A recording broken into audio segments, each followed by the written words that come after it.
Welcome to the Life Sounds Good podcast. I'm Mike. And I'm Wendy, and we're here today with Dan from the Huntsville Festival of the Arts. We're going to be talking about how arts and hearing sort of live a coexistence. Thanks for joining us, Dan. Yeah, thank you for having me.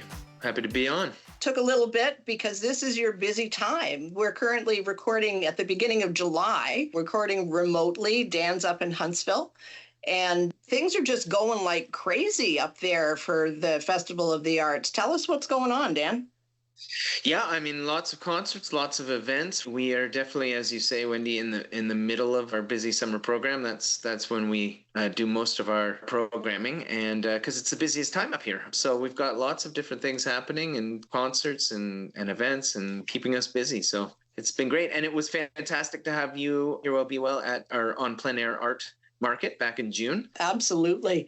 So your background, Dan, is that in acting and producing, directing? Yes, so definitely. So my background is actually in theater. Started off as an actor and got very interested in projects where we were creating our own work. So not necessarily in interpreting, Shakespeare, but maybe writing our own stuff and or adapting it in different and unique ways. So through that, as happens with a lot of artists, is you have to sort of do everything. And so it's not just the acting, it's the producing. And I kind of fell in love with producing and presenting and all the organizational elements to it. And I found that I thought I was pretty good at it too. So that's sort of where my kind of path led from theater and producing my own work to promoting and presenting now and leading the Huntsville Festival of the Arts. So we do a lot of music, which, has a lot to do with hearing, of course.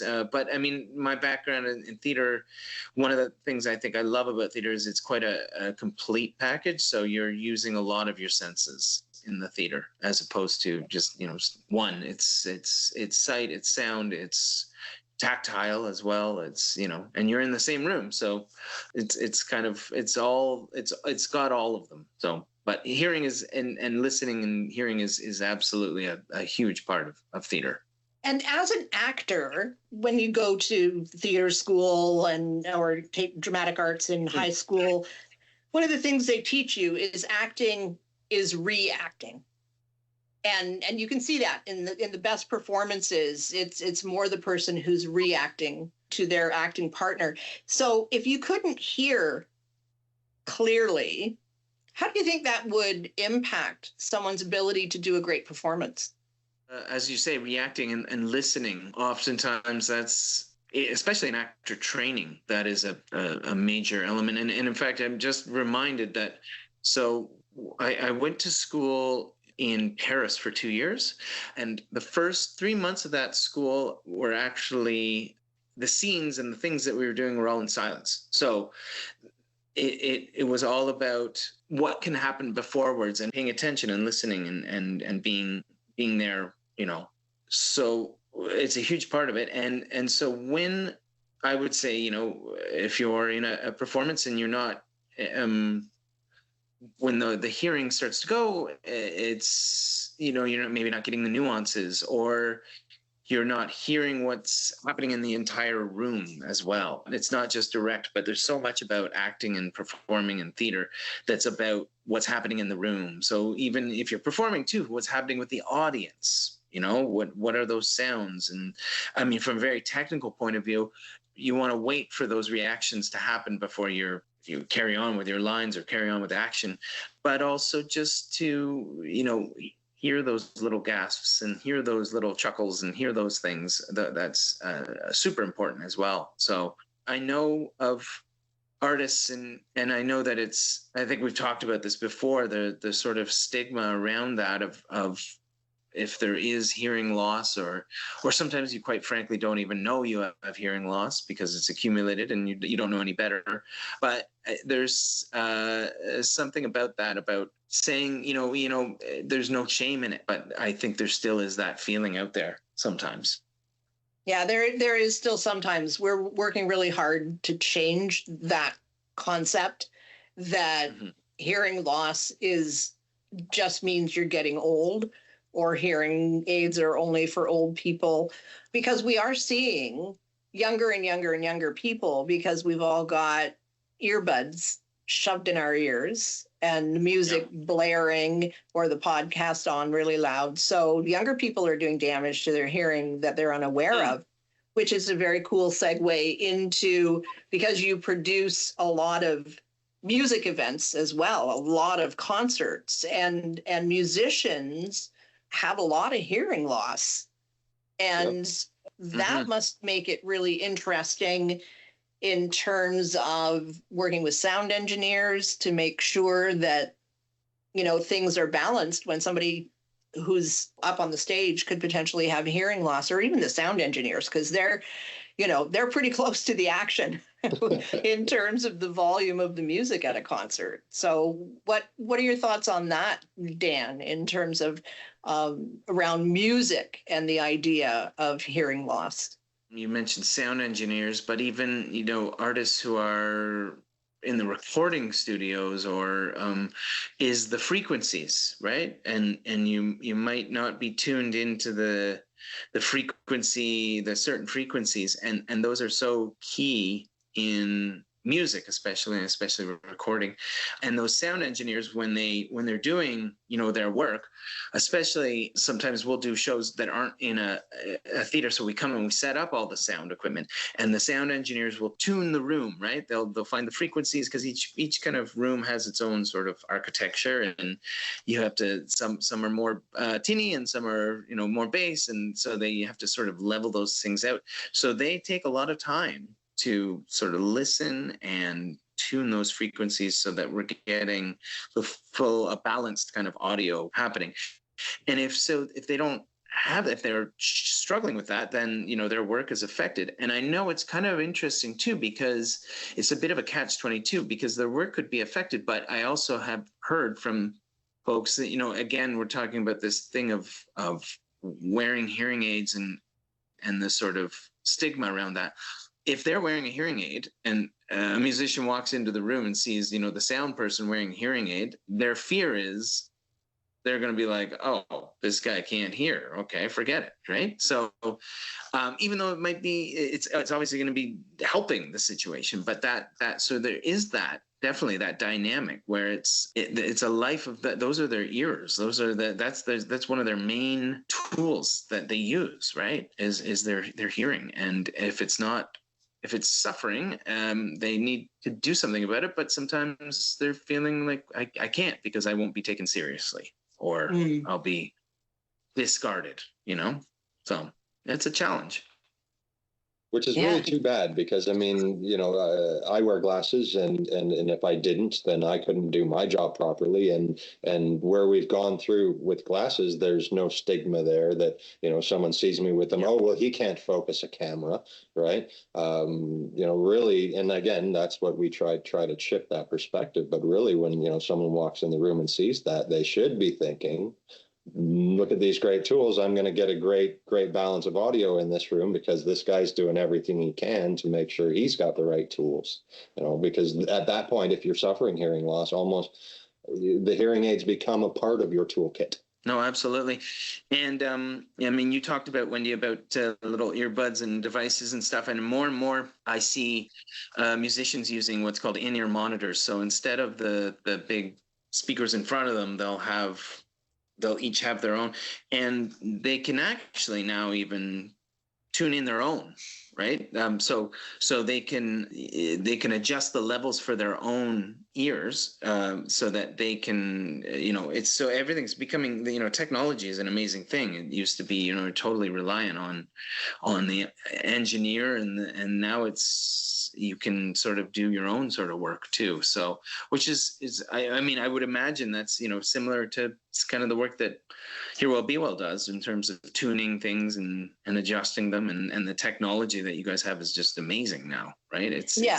I don't think people understand, and I include myself in that, how advanced things can be now, and the level of nuance that you can get.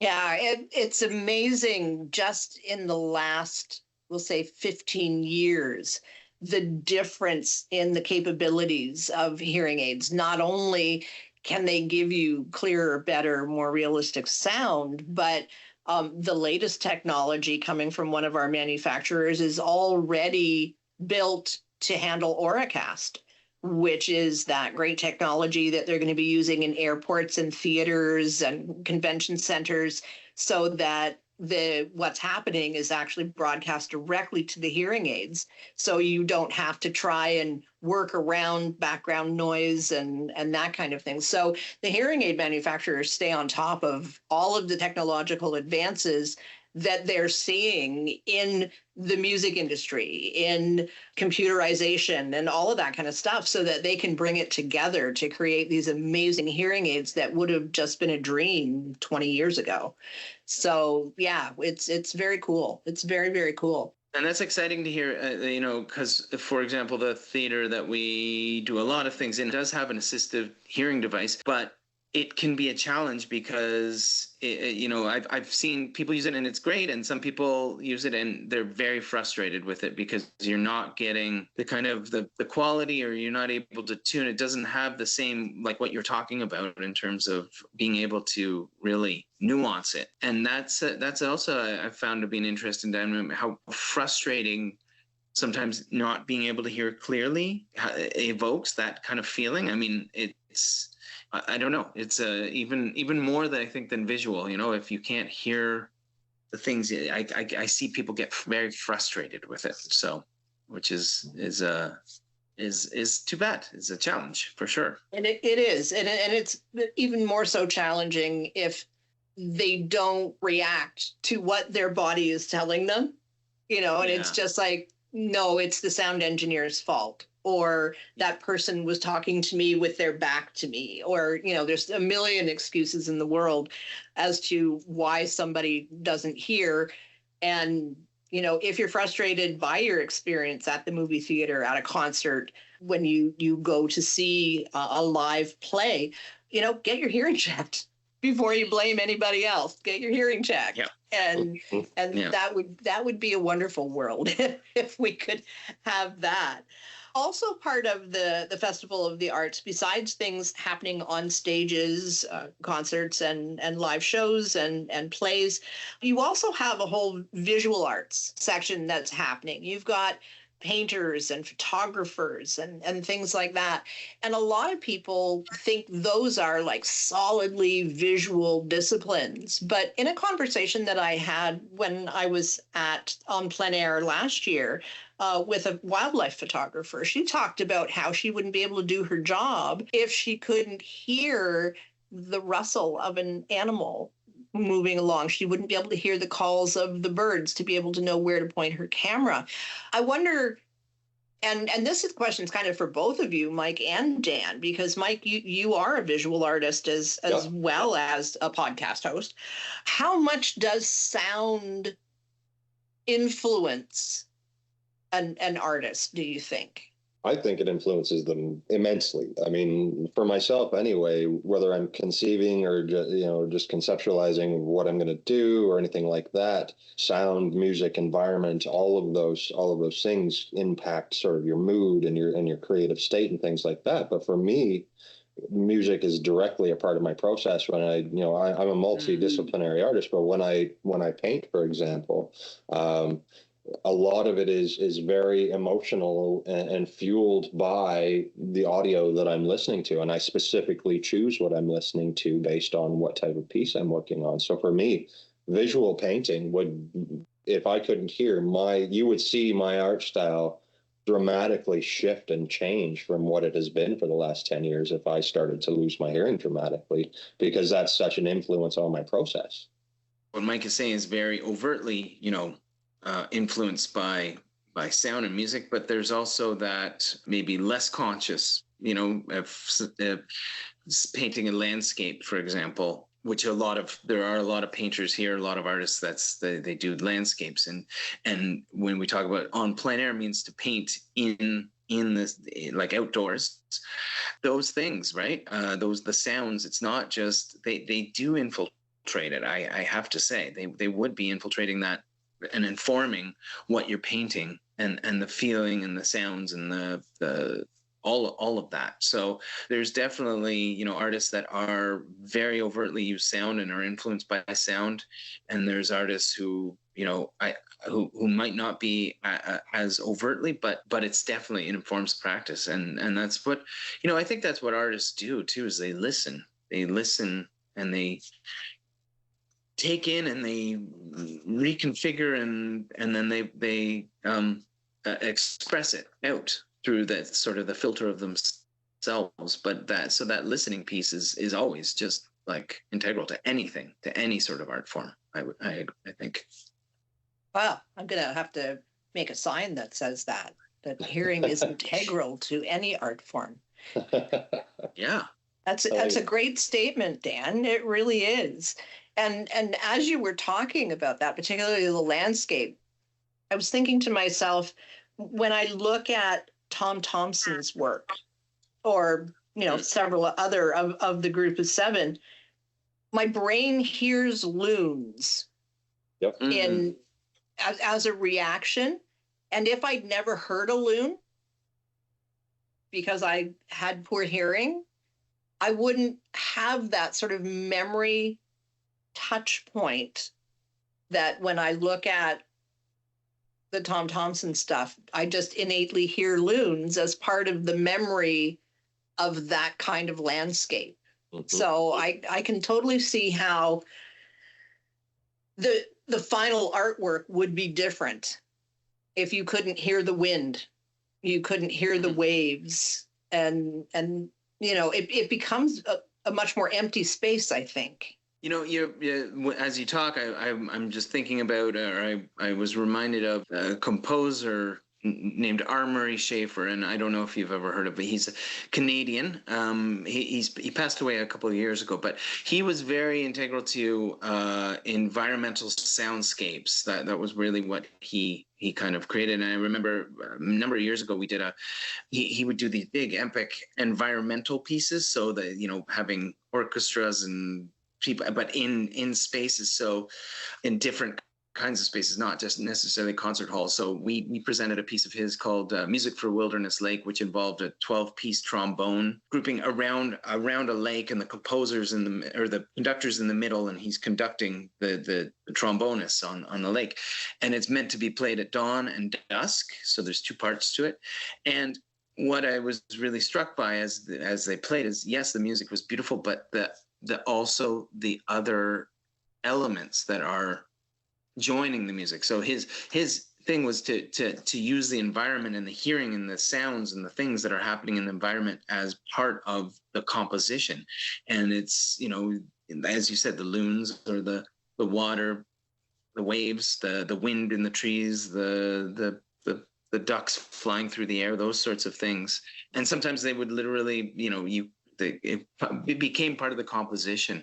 And I know that, you know, for him and for all the amazing musicians that worked with him, that was listening and hearing. And he had a big thing too about distance as well, which I think was an interesting thing about hearing, is that in cities we tend to be, everything's so immediate and so close that we don't tend to access our hearing in terms of listening from far away, right? Or looking far away, or, you know, gazing far away. So when you get out into the country and you can, I do it sometimes. I take a moment, I listen, what's the furthest sound I can actually hear, right? From where I am. And it's an interesting to take that time. That again, hearing is, as I said, is part of the artistic process, but it's also just so great it can relax you as well, that sort of deep listening and that hearing. So it's something that I do, and I find that it helps me relax. It's amazing. Yeah, that's great. So the put you on the spot question, Dan, is if you developed hearing loss, what are the sounds you would miss the most? Yeah, that's a good question. I mean, I guess it depends on, you know, what would be gone, but yeah, music. I mean, music would be such I listen to music as well, not just at the concerts, but I find, you know, listening to my own playlists or absolutely. I mean, music would be such a huge loss. As well as, of course, the sound of my of my family's voices and their laughter and all that thing. I can hear them right now. They're outside the room and talking and laughing, and so it's of course, those sorts of things. It's a hard question, one that's probably good to think about, but also one that I actually don't like thinking because it sort of makes me not feel good. So, and I hope it doesn't come to that. And I know that the work that Hear Well, Be Well does is really important in that. It's not just the devices, but it's that life. Terrific. Thank you so much for joining us on the Life Sounds Good podcast, Dan. If you have a minute to just share real quick what's coming up next in the festival, that would be great. Yeah, so Huntsville Festival, we aren't just a summertime program. We go throughout the year. We have a fantastic series happening in the fall at Sand Hill Nursery. It's called Nursery Nights. So Sand Hill is this wonderful place in Huntsville that puts on a festival. They have all kinds of great interactive features for families and kids. And so we started concerts in their greenhouse, in one of their greenhouses. So we've got weekly concerts that are happening there. And then we are continuing lots of shows at the Algonquin Theatre, at Deerhurst Resort. But people like Tom Cochran, who are going to be at Deerhurst Resort, and then Glass Tiger and Donovan Woods, who's an up-and-coming kind of folk artist. So lots of great shows that are happening. HuntsvilleFestival.ca is where people can find out all about us and our programming. Thank you so much. We're really glad that you were able to take time out of the busy schedule that is managing the Festival of the Arts. We appreciate your thoughts. We appreciate what you bring to the Muskoka area. Absolutely. With the festival. It's really great. Thanks for joining us on the Life Sounds Good podcast. As always, I'm Mike. And I'm Wendy. Thanks for joining us. And don't forget, you can find the Life Sounds Good podcast wherever you get your podcasts. And check us out on social media. Thanks for joining me again today, Mike. Always a pleasure, Wendy. And remember, life sounds good.